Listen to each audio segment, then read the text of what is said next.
올해는 비가 많이 내렸죠. 그래서 물 부족 사태가 없었지만 몇 년 전만 해도 우리나라가 가뭄이 들 때가 있었습니다. 우리나라에서 물 부족으로 이 가뭄의 때에 고생을 많이 하는 대표적인 지역들 중 하나가 바로 이 충청남도입니다. 왜 그럴까요? 충남 지역이 다른 지역보다 상대적으로 비가 적게 내린 이유도 있겠지만 사실 그에 못지않은 중요한 또 하나의 이유는 바로 노후된 상수도관 때문입니다. 제가 7, 8년 전쯤으로 기억하는데 뉴스에서 제가 기사를 봤어요. 충남 지역 상수도관이 노후된 것이 너무 많아서 보령댐에서 내보내는 물의 4분의 1이 누수된다, 이런 기사를 제가 읽은 적이 있습니다. 또 전북 지역도 마찬가지예요. 충남 바로 아랫 지역인 전북 지역도 상수도관이 노후되어서 상수도 누수율이 서울 대비 11배나 높다고 합니다. 2020년 기준 통계예요. 상수도관이 노후돼서 서울의 누수율이 한 2% 정도 된다면 전북 지역의 누수율, 중간에 물이 새는 이 누수율이 약 22% 정도 된다는 말이에요. 이렇게 누수가 많은 노후된 상수도관을 새 것으로 고치지 않으면 물 부족 문제는 사실 근본적으로 해결하기 어렵습니다. 물뿐만이 아니라 세상에 무엇이든지 다 그렇습니다. 모으는 것도 중요하지만 그 모아놓은 그것이 새어나가지 않도록 지키는 것도 똑같이 중요합니다. 그래서 부자들을 보면 돈만 잘 벌어서 부자 되는 것 아니에요. 부자들을 보면 돈만 잘 버는 게 아니라 부자들이 의외로 검소한 부분이 많습니다. 쓸데없는 지출을 줄일 줄 아는 모습들이 있더라는 거예요. 그랬을 때 쌓이는 거죠. 모을 수 있는 것입니다. 영적으로도 마찬가지예요. 어떤 성도가 은혜가 충만할까요? 은혜를 계속해서 받기도 해야 되겠지만 정말 우리가 은혜가 충만한 성도가 되기 위해서는 받은 은혜를 잘 지킬 줄 알아야 됩니다. 우리나라 한국교회 같은 경우를 보면 예배와 기도회의 양이 제가 봤을 때 세계 1등 수준입니다. 독보적인 수준이에요. 우리나라보다 더 많은 예배, 우리나라보다 더 많은 기도회를 하는 그런 세계의 어떤 나라도 없습니다. 자, 여러분, 기도회와 예배의 양이 세계에서 가장 많다는 말은 그만큼 한국 성도들에게 쏟아지는 은혜의 양이 많다는 거예요. 그런데 항상 그러면 한국교회 성도들은 은혜로 충만해야 될 것 같은데 그렇지가 않습니다. 한국교회 성도들에게 은혜의 고갈 현상이 이미 나타나고 있어요. 한국교회가 이미 침체되어 있습니다. 왜 그럴까요? 그 이유 중에 하나는 은혜의 누수율이 너무 크기 때문입니다. 받은 은혜를 잘 지키지는 못하면서 늘 새로운 것만, 또 새로운 은혜만 받으려고 하니 문제가 되는 거예요. 자, 그렇다면 우리가 어떻게 하면 받은 은혜를 잘 지킬 수 있을까? 오늘 본문을 중심으로 해서 세 가지 간략하게 살펴보도록 하겠습니다. 첫 번째는 은혜가 빠져나가는 가장 큰 구멍인 죄악의 구멍을 줄여가야 합니다. 오늘 본문 말씀에 보면 어떤 사람이 복 있는 사람인지가 나와 있는데요. 자, 1절 말씀을 보세요. 1절에 보시면 복 있는 사람은, 그 다음 잘 보세요. 악인들의 꾀를 따르지 아니하며 죄인들의 길에 서지 아니하며, 이렇게 나와 있어요. 자, 무슨 말인지 아시겠죠? 복 있는 사람은 죄인의 길에 함께 서지도 않을 만큼 죄를 멀리하는 사람이라는 거예요. 자, 우리가 어떤 죄를 지으면, 즉 어떤 죄의 바이러스에 감염이 되면 영적 장염에 걸려서 설사 현상이 일어납니다. 여기서 여러분, 영적 장염에 걸려서 설사 현상이 일어난다는 말은 좀 더 풀어서 말하자면 우리가 어떤 은혜를 받아도 우리의 영혼이 그 은혜를 제대로 흡수하지 못한 채 바로 세어버린다는 말이에요. 어떤 은혜스러운 말씀을 듣고 어떤 은혜스러운 집회 예배에 참석해도 받을 때뿐이지 뒤돌아서면 금방 새어나가 버린다는 것입니다. 흡수하지 못하고. 그래서 여러분, 죄라는 게 무섭습니다. 잘 생각해 보세요. 내가 받은 은혜가, 우리가 지금 계속 은혜 받고 있잖아요. 내가 받은 은혜가 왜 소멸되는지, 어떻게 소멸되는지를 여러분 한 번쯤 생각해 보실 필요가 있습니다. 단순히 시간만 지나서 소멸되는 것은 아니에요. 물론 시간이 지나면 소멸됩니다. 그러나 시간이 지나는 그 이유 하나만 이유가 아니라는 거죠. 또 다른 이유들이 있다는 것입니다. 그것은 바로 죄 문제입니다. 내 안에 회개하지 않는 죄가 많을수록 그만큼 구멍이 크다는 말이에요. 그만큼 은혜는 빨리빨리 빠져나간다는 말입니다. 그래서 가끔씩 성도들 중에서 이런 말 하신 분들이 계세요. 목사님, 수련회 가면 분명히 은혜는 엄청나게 받는데 수련회 갔다 와서 뒤돌아서면 너무 은혜가 빨리 사라집니다. 그래서 제가 올해도 수련회를 가야 될까 싶습니다. 저는 그분에게 묻고 싶어요. 구멍을 막으셔야죠. 본인이 회개를 통해서 그 구멍을 막을 생각은 안 하고, 죄악의 구멍을 막을 생각은 안 하고, 뭐 은혜를 받아봐야 뒤돌아서면 소용없다, 이런 말 하시면 안 되죠. 막는 것은 여러분 책임입니다. 여러분들이 그 구멍들을 회개함을 통해서 막아야, 그래야 부어졌을 때 이것들이 쌓이는 것이죠. 지켜낼 수 있는 겁니다. 그래서 우리는 되돌아봐야 돼요. 내 은혜가 가장 많이 빠져나가는 그 죄악의 구멍들이 무엇이며, 그 중에서도 가장 큰 죄악의 구멍이 무엇인지, 게으름이라는 죄인지, 분노와 다툼이라는 죄인지, 교만이라는 죄인지, 세상의 것을 더 많이 가지려고 하는 탐욕이라는 죄인지, 세상의 쾌락을 즐기려고 하는 방탕이라는 죄인지, 음란이라는 죄인지, 어떤 죄가 내 은혜를 가장 빨리 소멸시키는지, 그것을 여러분들이 찾아내서 회개를 통해서 그 구멍을 메워나가야 될 줄 믿습니다. 그래서 우리가 나쁜 중독을 많이 가지고 있는 사람일수록 은혜를 받기도 어렵고 받은 은혜를 지키기도 어렵습니다. 그러므로 우리가 받은 은혜를 잘 지키기 위해서는 반드시 은혜가 새어나가는 죄악의 구멍들을 줄여나가야 됩니다. 한 번에 다 막을 수는 없어요. 우리가 여러 가지 죄가 있다면 그것을 조금씩 누수율을 줄여나가야 된다는 말이에요. 이것을 우리는 회개라고 합니다. 맞죠? 은혜의 누수율을 줄여가기 위해서 죄악의 구멍들을 찾아서 그것들을 막아나가는 것, 그걸 회개라고 해요. 회개는 은혜가 빠져나가는 죄악의 구멍을 하나씩 찾아서 막는 작업입니다. 이게 되지 않으면 아무리 많은 은혜의 자리에 참석하고 은혜가 넘치는 교회를 찾아다녀도 영적 결핍 현상은 변함없이 나타날 거예요.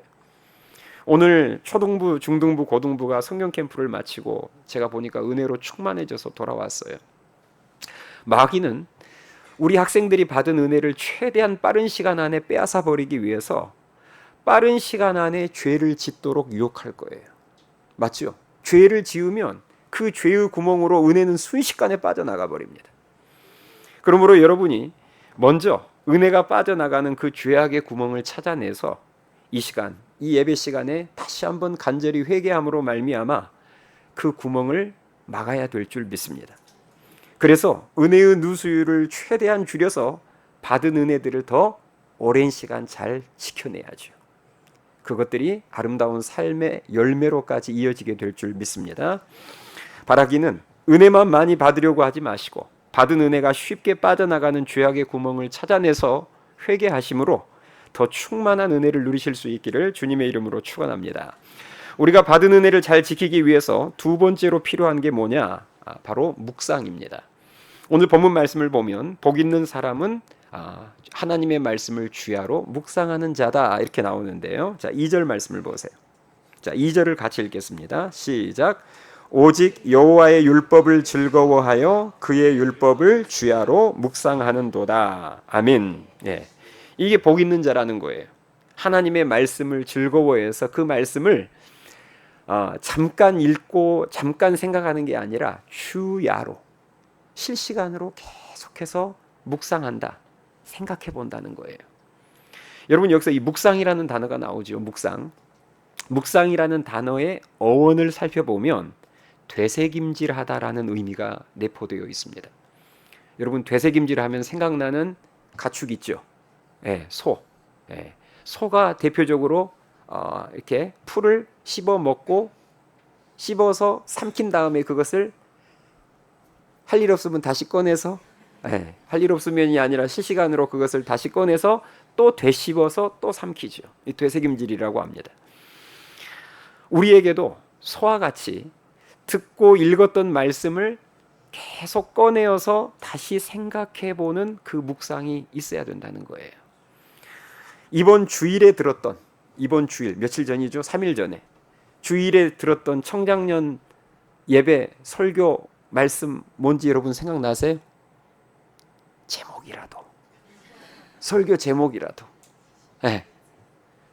정말 시험에 들려고 하네요. 이게 힌트예요. 여러분들의 반응을 보니까 정말 제가 시험에 들 것 같습니다.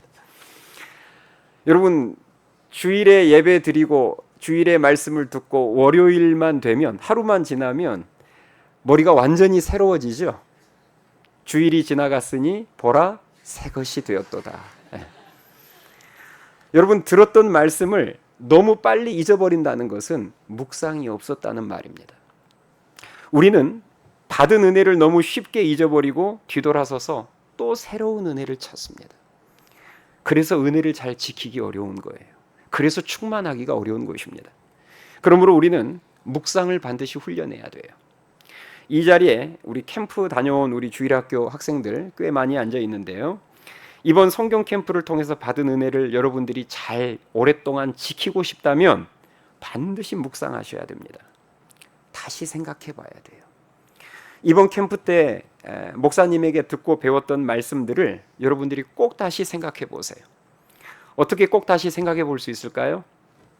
필기했던 노트를 다시 한번 떠들어 보면서 묵상하고, 또 배운 말씀을 붙잡고 계속해서 기도하면서 묵상하고, 그 기도 과정 자체가 묵상이에요.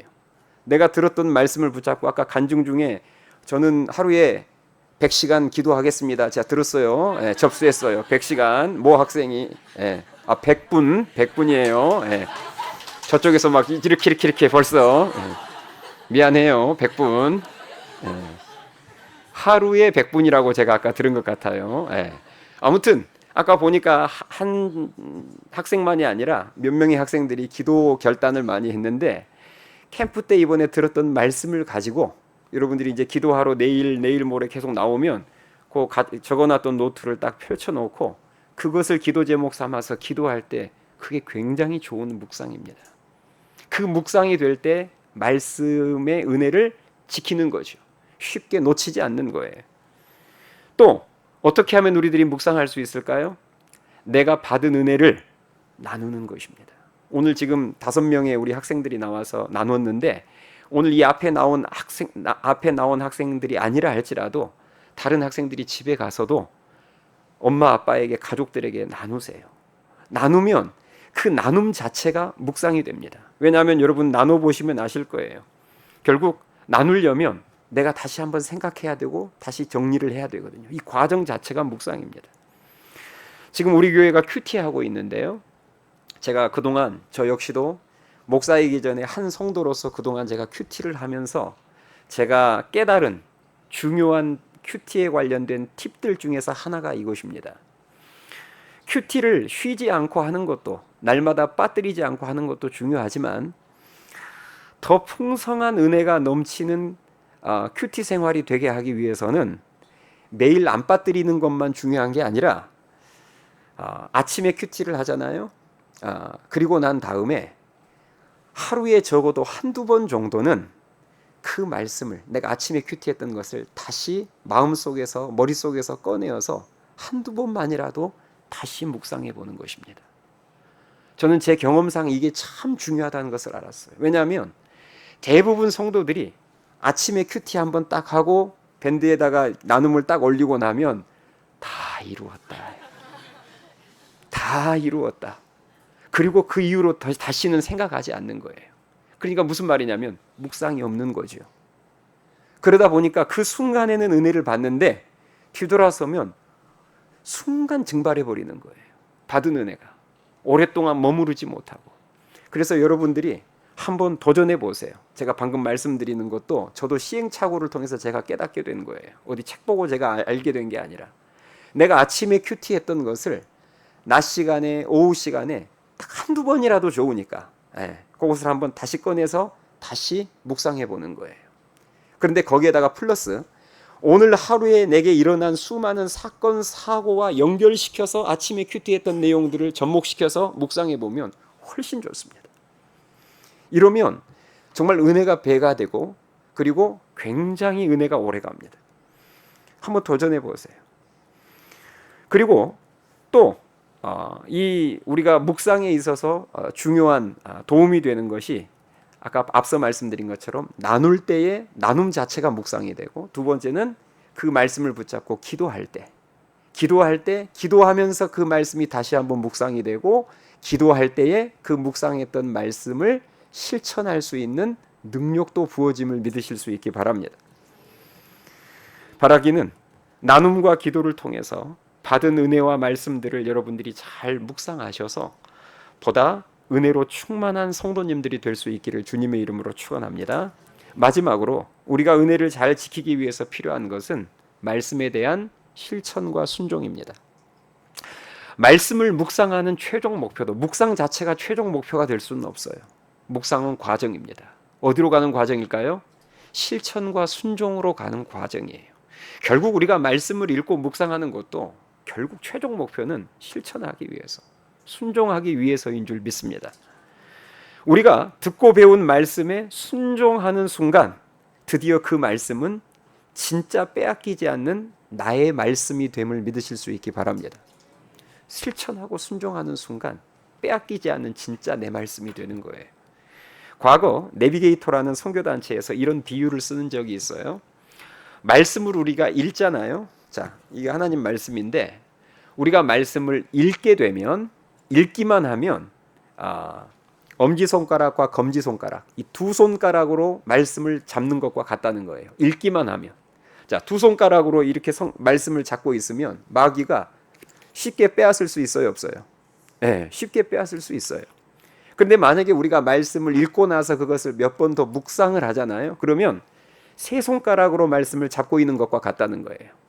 그러면 두 손가락보다는 좀 더 견고하긴 하지만 이 역시도 마귀가 뺏고자 하면 금방 뺏깁니다. 그런데 만약에 우리가 그 말씀을 묵상하는 정도가 아니라 암송을 하잖아요. 암송을 하게 되면 네 손가락으로 이 말씀을 잡고 있는 것과 같다는 거예요. 네 손가락. 이렇게 되면 훨씬 더 쉽게 뺏기지 않습니다. 그런데 만약에 우리가 그 말씀을 암송하는 정도가 아니라 실천하고 순종하면 다섯 손가락으로 말씀을 잡고 있는 것과 같아서 마귀가 못 뺏는다는 거예요. 뺏어져 버렸네. 아니, 무슨 말인지 알겠죠? 이렇게 못 뺏는다는 거예요. 그래서 이 결정적인 순간을 위해서 지금 이렇게 액션을 동원했는데 액션이 허접하게 돼 버렸어요. 그래서 무슨 말인지는 아시겠죠? 그래서 우리가 말씀을 지키고 순종하는 것만큼 그 말씀을 완전히 내 것으로 만드는 것, 그 이상의 좋은 방법은 없다는 것입니다. 요한계시록 1장 3절 말씀에 보면 이런 말씀이 있어요. 이 예언의 말씀을 읽는 자와 듣는 자와 그 가운데 기록한 것을 지키는 자는 복이 있나니 때가 가까움이라. 아멘. 자, 말씀을 읽는 자와 듣는 자와 그 가운데 기록한 것을 뭐 하는 자가 복이 있다고요? 지키는 자가 복이 있대요. 우리가 하나님의 말씀을 지키기 위해서 꼭 필요한 게, 제가 앞서 뭐라고 했죠? 기도입니다. 들은 말씀을 붙잡고 우리가 기도할 때 그 말씀을 지킬 수 있는 성령의 능력이 임하기 때문입니다. 그래서 제가 우리 하늘시앗교회 모든 예배는 설교 말씀 끝나면 반드시 잠깐이라도 그 말씀을 붙잡고 합심해서 기도하는 이유가 거기에 있어요. 읽기만 해서는 지킬 수 없어요. 그 말씀을 붙잡고 기도할 때 성령의 능력이 부어져서 우리가 그 말씀을 지킬 수 있는 힘이 생기기 때문입니다. 그러므로 이번 캠프를 다녀온 우리 주일학교 학생들은 캠프는 이제 끝났지만 기도까지 끝나버리면 안 됩니다. 성경 캠프를 통해서 받은 말씀들을 지킬 수 있도록, 아까 여러분들이 결단했던 것 있죠? 그 실천할 수 있도록 계속해서 기도하셔야 돼요. 지킬 때까지 기도하셔야 합니다. 그래서 받은 은혜가 완전히 내 것이 될 수 있도록 만들 줄 알아야 된다는 거예요. 오늘 말씀을 정리하겠습니다. 은혜를 받는 것도 중요하지만 받은 은혜를 잘 지키는 것도 똑같이 중요합니다. 우리가 받은 은혜를 잘 지키기 위해서는 첫 번째로 회개를 통해서 죄의 구멍을 줄여가야 돼요. 결국 은혜는 죄의 구멍으로 새어나가기 때문입니다. 그러므로 은혜를 받는 것만으로 만족하지 마시고 철저한 회개를 통해서 죄악의 구멍을 줄여감으로 은혜가 드디어 쌓이기 시작하고 흘러넘치는 역사가 있기를 주님의 이름으로 축원합니다. 두 번째로 우리가 받은 은혜를 잘 지키기 위해서는 받은 은혜와 말씀을 뭐 할 수 있어야 된다고요? 묵상할 줄 알아야 됩니다. 틈만 나면 우리가 틈만 나면 현대인들이 틈만 나면 자꾸 뭘 꺼내서 보죠? 네, 스마트폰을 자꾸 꺼내서 우리는 스마트폰을 묵상하는 사람들이 돼버렸어요. 그런데 실시간으로 틈만 나면 스마트폰을 꺼내서 보는 것처럼 틈만 나면 내가 들었던 말씀, 은혜 받았던 말씀들을 다시 꺼내어서 되새김질 하심으로 말미암아 더욱더 은혜가 충만해질 수 있기를 바랍니다. 마지막으로 우리가 받은 은혜를 잘 지키기 위해서는 들은 말씀에 순종해야 돼요. 내 이름으로 등기되지 않은 건물은 내 건물이 아니고 내 통장에 들어와 있지 않는 돈은 내 돈이 아니듯 우리가 실천하고 지키지 않는 말씀은 엄밀히 말하면 내 말씀이 아닙니다. 우리는 결국 말씀을 지키고 순종해야 되는데 그것을 위해서 가장 필요한 것이 기도입니다. 기도를 통해 순종할 힘이 부어지기 때문이에요. 바라기는 오늘 제가 여러분들에게 말씀드린 회개와 묵상과 순종을 통해서 하나님이 내게 주신 그 은혜를 잘 지킬 줄 아는 자가 되어서 더욱 은혜로 충만하고 아름다운 변화의 열매를 풍성히 맺는 우리 모두가 될 수 있기를 주님의 이름으로 축원합니다. 찬양하시겠습니다. 우리 오늘 주신 말씀을 생각하면서 하나님, 우리가 더욱더 오늘 주신 말씀처럼 회개를 통해서 묵상을 통해서 순종을 통해서 받은 은혜를 잘 지킬 줄 알므로 더욱더 성령으로 은혜로 충만한 인생 될 수 있게 도와달라는 마음 가지고 우리 다 같이 찬양합시다.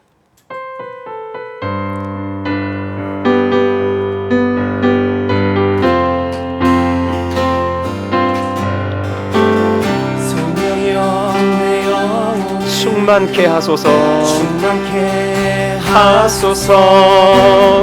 내 속에 강물이 넘쳐나게.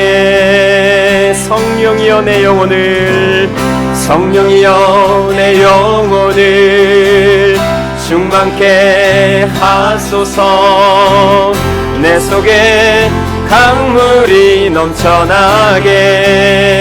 오 성령 하나님, 오 성령 하나님, 날 다시 새롭게 하소서. 채우소서, 채우소서. 내 영혼이 세상 유혹 다 이기고 다시 주를 닮아가도록 채우소서, 채우소서. 내 영혼이 세상 유혹 다 이기고 오직 주만 나타내도록. 우리 처음부터 다시 고백합니다. 성령이여 내 영혼을, 이 시간 충만케 하소서. 내 속에 강물이 넘쳐나게. 다시 한번 고백할까요? 성령이여 내 영혼을, 성령이여 내 영혼을 충만케 하소서. 내 속에 강물이 넘쳐나게. 오 성령 하나님, 성령 하나님, 날 다시 새롭게 하소서. 다시 새롭게 하소서. 채우소서, 채우소서. 내 영혼이 세상 유혹 다 이기고 다시 주를 닮아가도록 채우소서, 채우소서. 내 영혼이 세상 유혹 다 이기고 오직 주만 나타내도록 채우소서, 채우소서. 내 영혼이 세상 이기고 다시 주를 닮아가도록 세우소서 세우소서 내 영혼이 세상 유혹 다 이기고 오직 주만 우리 기도하는 마음으로 다시 한번 세우소서 세우소서 내 영혼이 세상 유혹 다 이기고 다시 주를 닮아가도록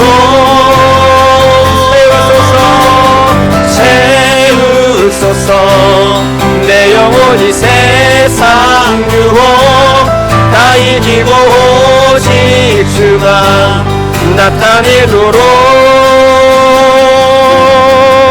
우리 여러분 이 시간 기도합시다.